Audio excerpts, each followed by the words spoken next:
less productive economy is one that produces less output per hour worked.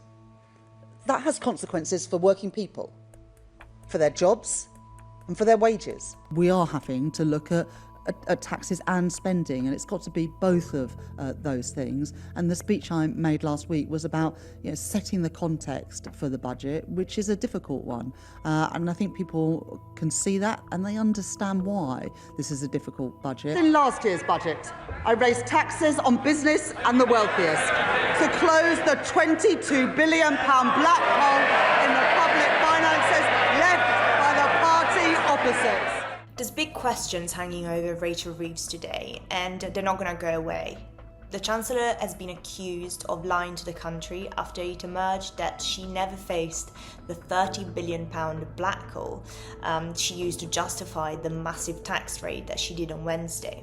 For weeks, the Chancellor warned that Britain was facing a looming crisis, even hinting that she might raise income tax, which would have been a breach of Labour's manifesto because the books were in such dire shape.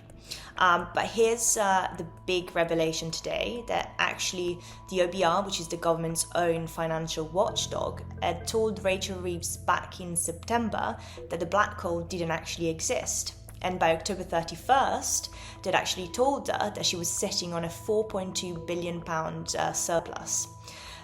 Despite this, 4 days later, on November the 4th, she marched into a Downing Street press conference warning that the forecasts had been much worse than expected and that taxpayers basically needed to brace for pain. She said everyone must do their bit. Reform and the Tories are calling for Rachel Reeves to resign. They're saying that she was just trying to soften up the £26 billion tax rate for voters. The tax rate wasn't necessary because the economy demanded it, but because basically she wanted to spend more on welfare to keep her Labour MPs happy. Number 10 today said that Rachel Reeves set out her choices clearly in the budget, but I don't think this explains why the Chancellor kept talking up a crisis that the OBR said never existed.